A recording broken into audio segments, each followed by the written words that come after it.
Welcome. Oh, that's our like response.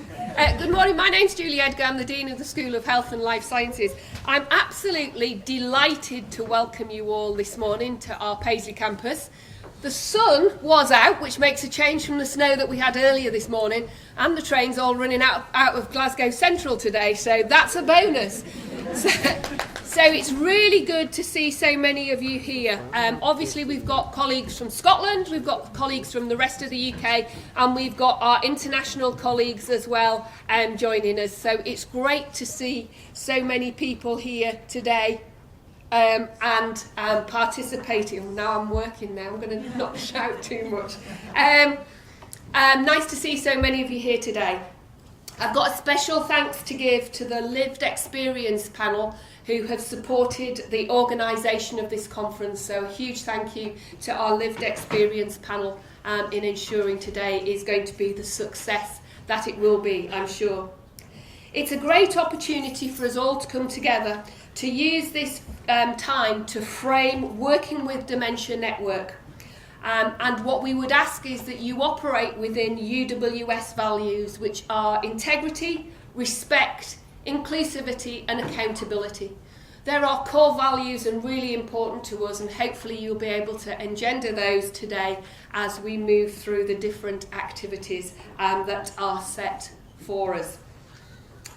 UWS's commitment to supporting dementia research is huge, and we've the Alzheimer's Scotland Centre for Policy and Practice. And one of their most recent examples of the work that they do is the Carers Academy, and these are starting across the whole of Scotland in different areas. And it's exploring how the initiatives like the Carers Network can support employees and others affected through dementia. So this work is focused on transdisciplinary research, embedding an inclusive approach and anchored in promoting inclusivity in society. So again, adhering to one of our core values here at UWS.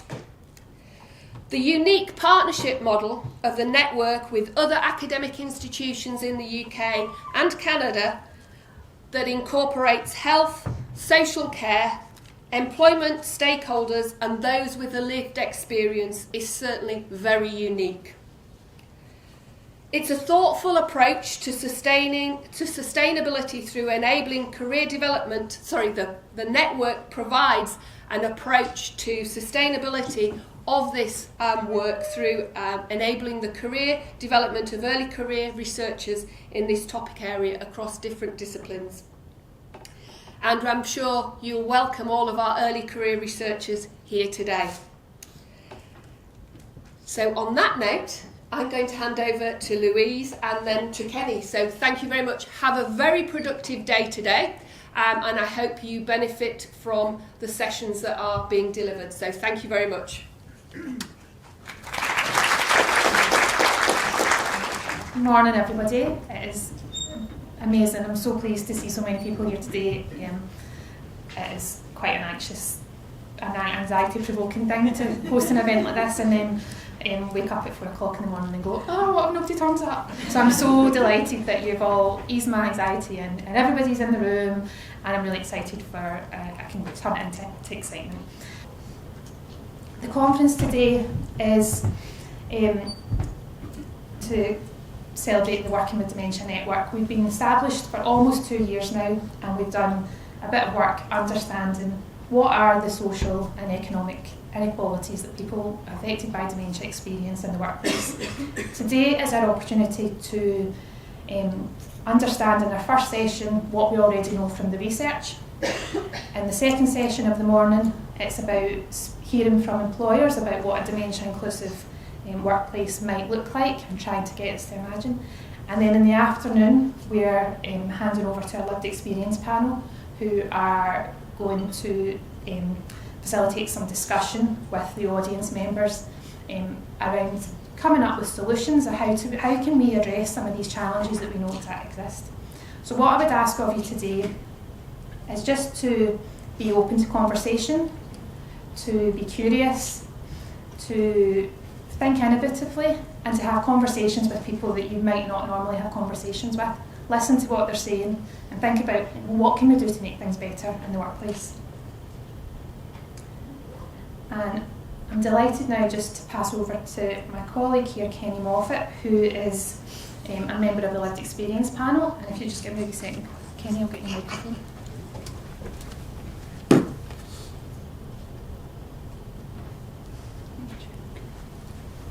Thank you. Is it on? No. Hello? That's it. Is it on, eh? It's on. Good morning, folks. Along with my colleagues, I'd like to welcome you to the first Working with Dementia conference here at the University of West of Scotland. My name's Kenny Moffat and I'm part of the Lived Experience panel, influencing and guiding the research alongside fellow members Raina, Margaret, Claire, Bill, Marion and Alice, from whom you will hear throughout the day. I'm a member of the Scottish Dementia Working Group, part of Alzheimer's Scotland's Active Voice Network. We have some information at a stand at the marketplace which I would encourage you to visit if you can at the lunch break. I'm also a member of the Scottish Government's Lived Experience Group, overseeing the delivery of a national dementia strategy. I've been part of the research over many years with our colleagues here at the university, and dementia employment has been a key priority for me. Coming up, you will hear more from my colleagues as they share with you many experiences around working whilst caring and having a dementia diagnosis. I will be part of the panel this afternoon where I will share more about my experience through working whilst receiving a diagnosis of vascular dementia, aged 50. For legal, moral and ethical reasons, I'm unable to go into a lot of detail, but I am a smoker, so if anyone's curious, you'll find me outside and you can come and find out more about what my experience was. I hope you look forward to a very interactive and informative day, hearing from the network and especially our Lived Experience members. Thank you very much.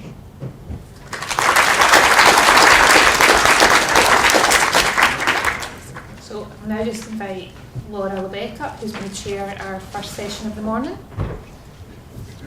It's really lovely to see you all here today. Just as Louise said, we are so delighted that you've all made it through many travel difficulties and anxieties over the last couple of weeks. So very warm welcome to you all.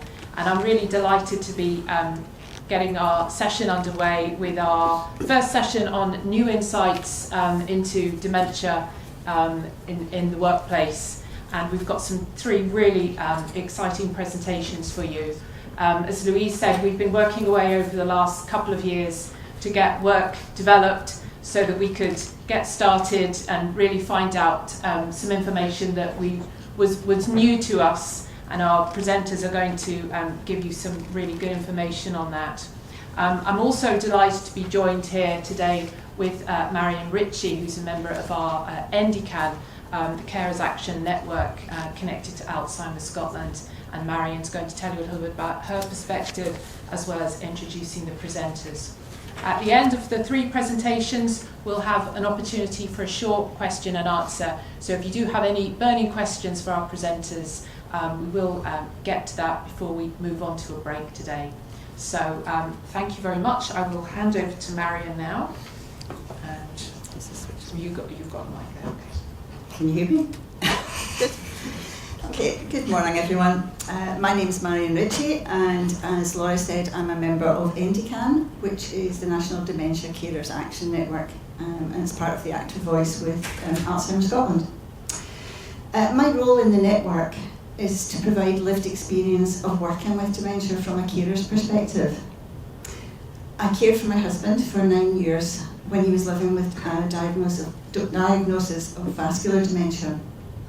I reduced my working hours to part-time in year 5 of the 9 years, and I took early retirement at the start of year 6. I'll say a little bit more about my experience in the workplace in the later reverse panel session, but I joined the network because I hoped our experience might help researchers to understand what it's like to try to work while also in a full-time caring role, and perhaps bring ideas that they might not have considered to their research. I hope today's reverse panel sessions might make employers and employees think about their fellow workers in a different light and make changes if needed in their workplace to improve the experience for others. Research plays a big role in identifying and highlighting good and bad practices in the workplace, and I hope it will also encourage change for the better. It also gets people talking about dementia and hopefully helps increase understanding about the disease and reduce the stigma around it. Dr. Ciara Kenny's research looks at supports and interventions for employees with dementia in the workplace. Dr. Conor MacDonald, his research looks into the outcomes of employment tribunals related to dementia and cognitive impairment. And Dr. Rachel Allen's research is looking at priorities for improving work-related experiences for people living with dementia and their carers. Our lived experience group has been invited to comment during the processes of collecting and collating the information and to offer suggestions throughout. We've been updated on the progress too, which is so important when involving outsiders in your research. Please don't make us feel used but not included, and these 3 researchers have been very inclusive and we really appreciate that very much. I'm sure you'll really enjoy their presentations. So our first presentation is from Dr. Ciara Kenny from Lancaster University.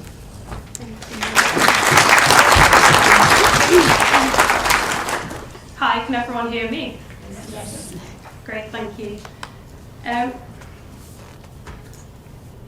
So today I'm here to talk about a rapid review that I've been working on with Dr. Caroline Swarbrick and Professor Carol Holland from Lancaster University. And we've been looking at identifying workplace supports and interventions for employees living with neurodegenerative cognitive impairment. So just a little brief introduction. We know that people working later in life and the employment rate for 50 to 64-year-olds is dramatically increasing compared to 1995. Additionally, for people aged 65 and over, employment levels reached a record high in 2022. And we know that working longer means that conditions that more commonly occur in later life following retirement may develop while the person is still working. And why does this matter in the context of the network? So people may face a diagnosis of dementia, whether age-related or young onset dementia while still employed. And we know that research highlights a lack of awareness of dementia and specific supports for people diagnosed whilst employed. So the aims of research questions was to synthesise the types of workplace support and interventions, whether these exist or recommend for people in employment when diagnosed with dementia. So the research questions focused on what workplace supports and interventions exist to support people living with dementia whilst working, and also who is responsible for delivering the supports and interventions. And just to briefly describe what a rapid review is, so it's a type of research synthesis that summarises existing evidence in a shorter time frame, rather than a traditional systematic review. So it follows the systematic review principles, but we aim to find timely evidence by looking at smaller databases and also 1 reviewer rather than 3 reviewers, for example, in a traditional systematic review. But it's all about synthesising the existing evidence that is out there. So the eligibility criteria for the review was about people living with acquired or neurodegenerative, age-related or dementia-related cognitive impairment who were employed during the research or employed at the time of diagnosis. For the intervention, we wanted to look at explicit workplace supports, innovations or interventions for the target population within the context of the workplace or employment settings. We included 3 databases and we used a narrative synthesis for the data synthesis. And just a very brief context to the study. So after screening, we found just under 5,000 and a half articles, and 20 were included at the end of the review. 15 of these were research articles and 5 were grey literature. 25% of the articles focused on young onset dementia and 20% focused on dementia, with another 20% focused on family members and just 15% focused on the perspective of employers. They were predominantly from the UK, but this is due to the grey literature being based within the UK as well. And the study type was predominantly qualitative. So within the review, what did we find?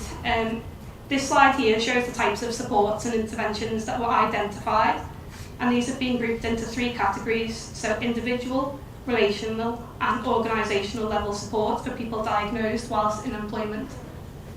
So the individual level support talks about things like reasonable adjustments and task modifications and assistive tools, so these are things that we will be familiar with. And the sort of how this works to support the person is about reducing the cognitive and environmental barriers, aligning tasks with attained skills, and increasing independence and self-management. The relational level support refers to the relation between the person and another person, so things like support from managers, colleagues, HR, and additionally things like mentoring, training and awareness, and career and financial guidance for the person. And how this works is about providing emotional and practical support, reducing the stigma and enabling early problem solving to foster inclusion and engagement. And then we have organisational level support, so this is the more wider support, and this refers to things like employer policies and legal rights and occupational health services involvement, and also multi-agency coordination. And this helps to ensure that fairness, consistency and legal compliance is there and available for the person and also their family as well. And it coordinates multiple sources of support to embed a dementia-friendly culture. So this is how the supports work.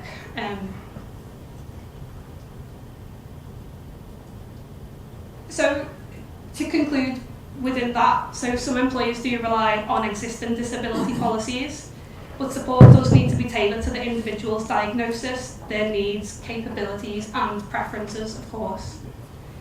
Employers do require awareness and preparedness to support an ageing workforce and the potential diverse health needs such as dementia. Workplace support and interventions for people diagnosed with a type of neurodegenerative cognitive impairment must be multi-level, so individual, relational and organisational. And future research should focus on building on exploratory research to seek solutions. This review found that there tended to be a lack of attention to quantitative data and things like intervention development, implementations or evaluations within research. And that is the end of my presentation. So thank you very much.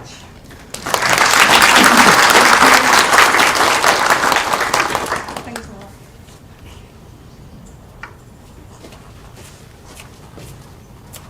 Thank you so much, Kira. That was a really interesting presentation. Really helped to set the scene for us. I'm going to hand over now to Lindsay Bengston, who will introduce herself. Unfortunately, Connor couldn't be with us today. Good morning, everyone. My name's Lindsay Bengston, and as Laura said, I'm filling in this morning for Connor MacDonald. Connor is our research fellow working on this project, so he's done all the hard work here. He's prepared the slides, and I'm just stepping in and hoping that I do his work justice this morning. So what I'm going to do is I'm going to explain to you a bit about the project, what it is that he's doing, and then I'm going to share with you some initial findings. The research is still ongoing, so they're not final findings, but nevertheless I think they are very interesting to share with you this morning. So what he's doing, Connor's analysing all employment tribunal judgments relating to dementia across the UK, Canada and Australia. Why is he doing this? Well, he's doing this because by looking at employment tribunal judgments, he's seeing how effectively the legal framework is working in practice. And what we can extrapolate from these judgments is some learning points for employers and for employees, and potentially recommendations for policy and law reform. For those less familiar with the legal system, in the UK, if someone feels that they've been discriminated against, they feel they've been unfairly dismissed, or they feel that the employer hasn't put in place reasonable adjustments, the employment tribunal's where they bring their claim. And essentially the employment tribunal is the forum for all workplace disputes. And then when the employment tribunal makes its decision, it then writes that up. And that decision is available online for us all to view. Those decisions are often very rich in detail. They contain detailed facts of the case, they contain the law that the tribunal has applied, and they'll contain a section summarising the reasoning of the tribunal, how they've applied the law to the facts. And he's also recording key quantitative data from these judgments as well. He's recording information such as the judgment type, occupation of the claimants, the gender of the claimants, age, and also the outcome. So what you'll see from that slide is he's sorting the cases into 3 categories. First category, those cases where the claimants have a dementia diagnosis or mild cognitive impairment. The second category, where there's an indirect link to dementia, so involving carers.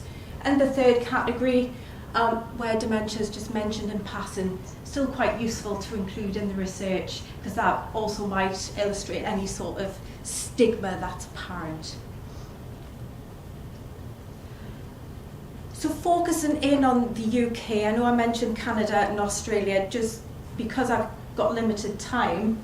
The UK search, using the search terms mild cognitive impairment, Alzheimer's and dementia, returned a total of 5,713 judgments. And Connor's managed to get through just over 1,000 of those, so it is quite a time-consuming activity for him. And what's striking from those is that only 21 judgments so far out of that just over 1,000 directly relate to people working with dementia. 52% female, 48% male, so the majority are female. So that's a very small number in the grand scheme of things. There could be a number of reasons why that's the case. Could be the barriers to bringing a claim are too great. It could be legal consciousness. People aren't aware of their rights, where to bring a claim. Could be a time limit issue. By the time people realise they've got a claim, they're out of time because there's strict time limits. So that's worth delving into further.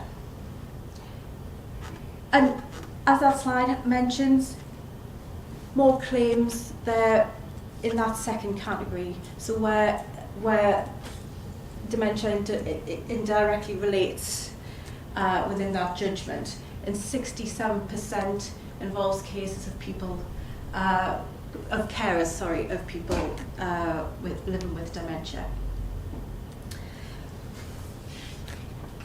So what this graph shows us, focusing in on that first category.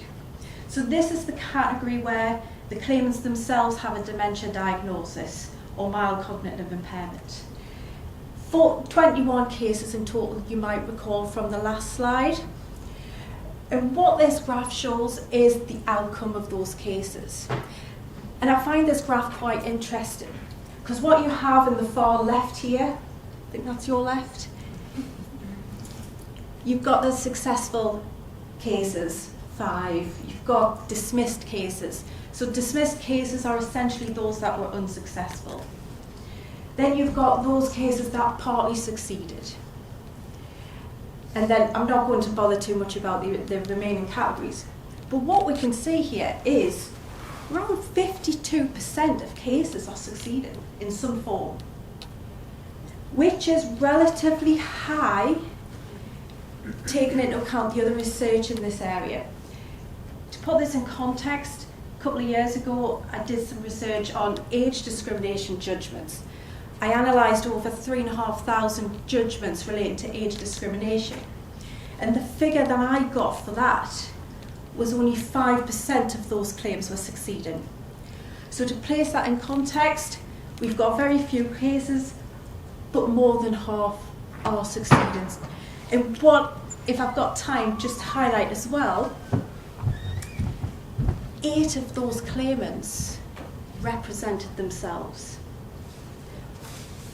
So I mentioned these tribunal judgments are rich in data.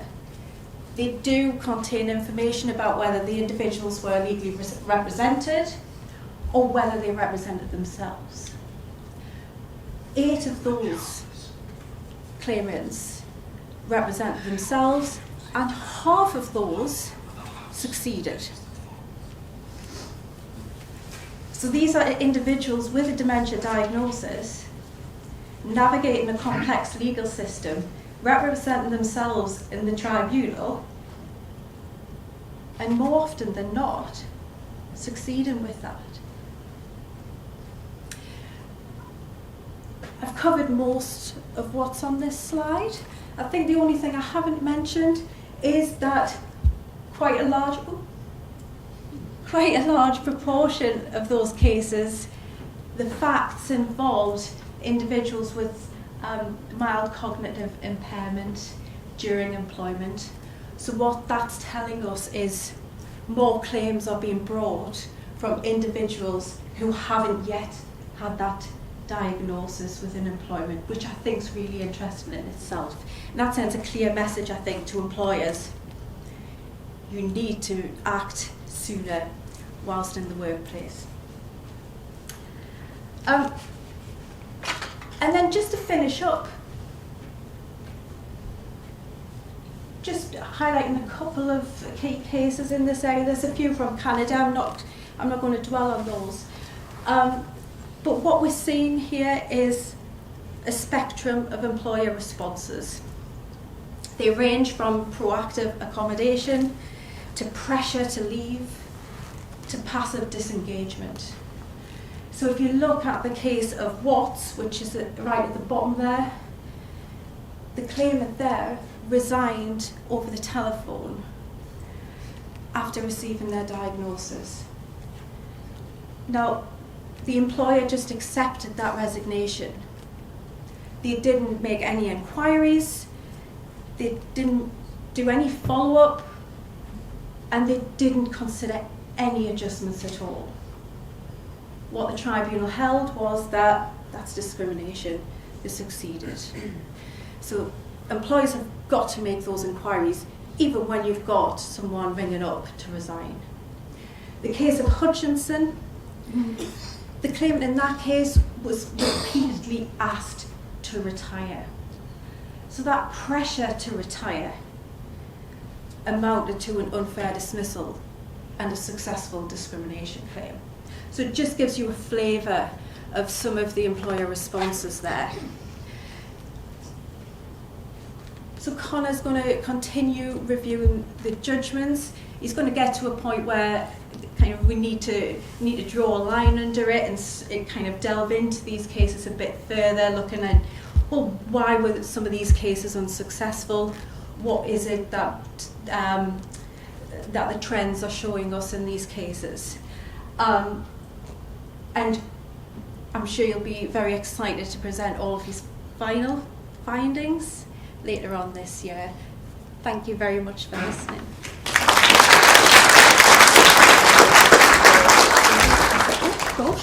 Thank you so much, Lindsay, and thank you very much for filling in for Connor.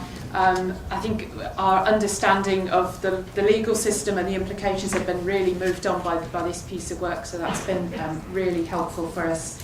I'm now going to hand over to Rachel Allen, who is going to introduce her work.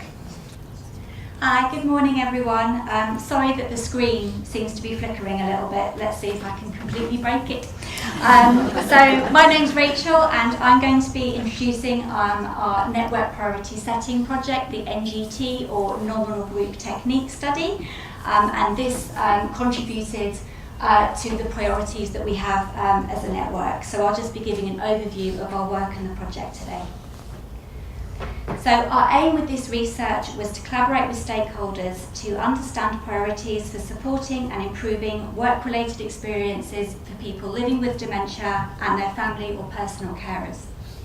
We wanted to speak to a variety of people with an interest in dementia and employment, ensuring we included a range of voices and perspectives.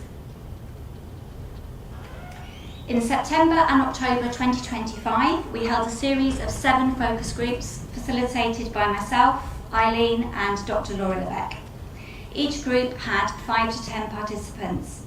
We created an expression of interest form that was very useful for recruitment, as was joint dementia research for those groups, for those with a dementia diagnosis or experience as carers. Upholding dignity, autonomy and voice was essential during the groups and during recruitment.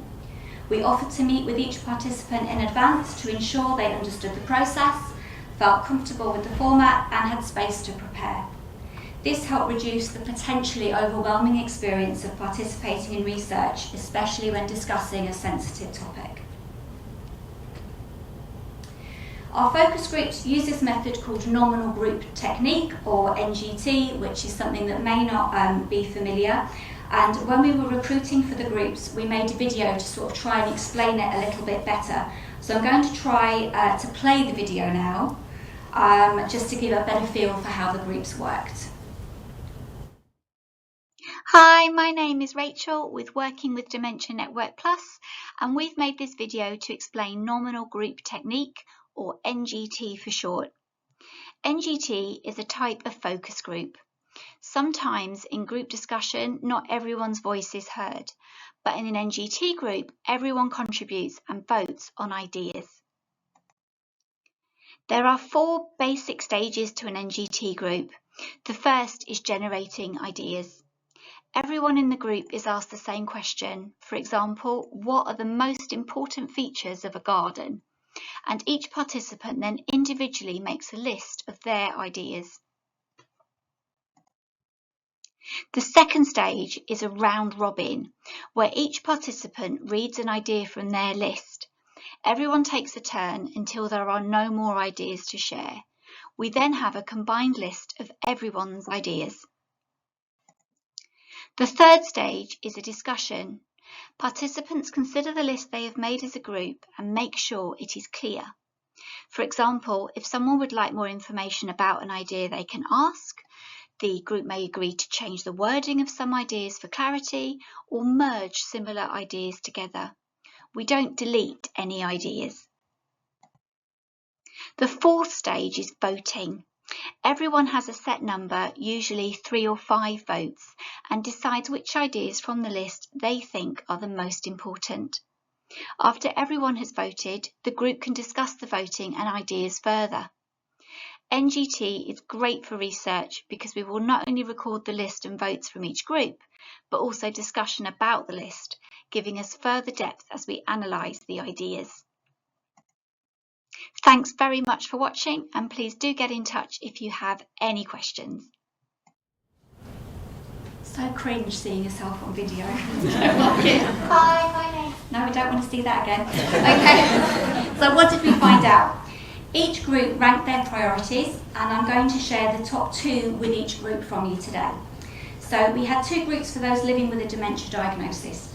It was critical to participants in Group A that what the person diagnosed with dementia wanted and needed was prioritised. And their top 2 priorities were the focus being on the person's ability and well-being rather than disability, and also government guidance and policy for employers. I will add a disclaimer here.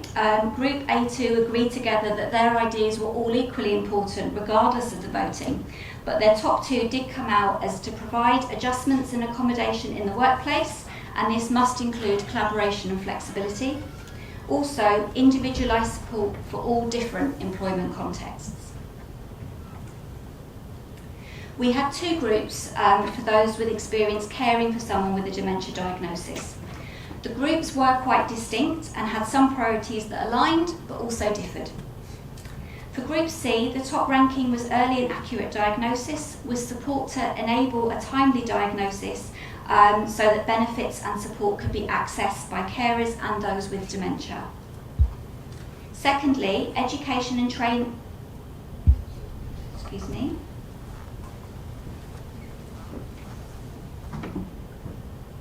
Sorry about that.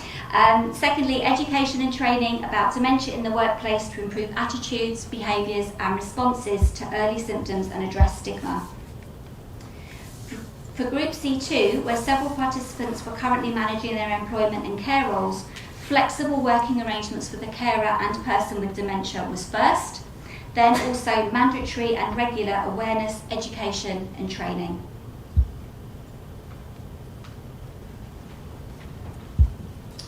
Group E, for our employers and managers, focused on tangible ideas and potential actions, with their top two being a dementia-inclusive workplace that promotes a culture of care, understanding and awareness of person-centred needs, and access to site and signposting to specialist practical support on dementia.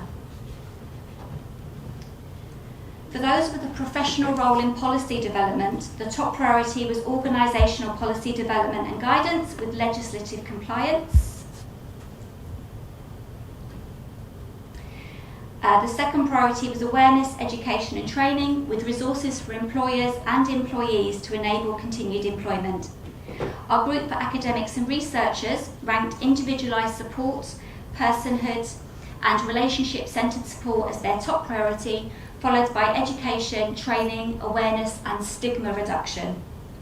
Please also look out during the breaks and lunch where some quotations from participants in this project will be on the screen, and you can also access the full group rankings in detail on the resources page of our website.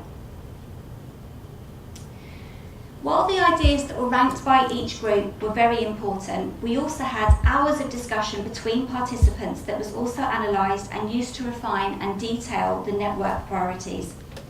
When I was analysing the discussions, there were three themes that I generated by comparing the discussions across all the groups. These were flexibility, self-employment and finances. I called them thread themes because I created some artwork using threads to connect the discussions together. And I'll just explain the picture that I've included here. The blue thread represents flexibility and the yellow thread represents finances, with the word hope on a stone underneath. This was my way of depicting how flexibility and finances could both support hope and uphold it, but also suppress it and hold it down. But the basis for hope is strong and unbroken by the threads. We looked at all the priorities from each group and summarised them into three areas or thematic priorities for the network: work and wellbeing, inclusive workplaces, and economic costs and benefits. And more detail about these will be coming up later. Now that we have learned that we need to focus on work and wellbeing, inclusive workplaces and economic costs and benefits, this is where our network activities will be centred.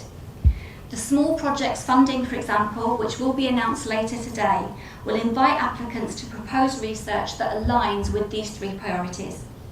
Last month, I took up the role as Impact Officer for the network, so I will be focusing on how we can ensure that the network's activities and research reach those it needs to and realises positive change. So on behalf of Lindsay, Kira and myself, we'd like to thank you for listening to us this morning and bearing with us with the tech hiccups, and we welcome any questions on our presentations that you may have. Thanks very much.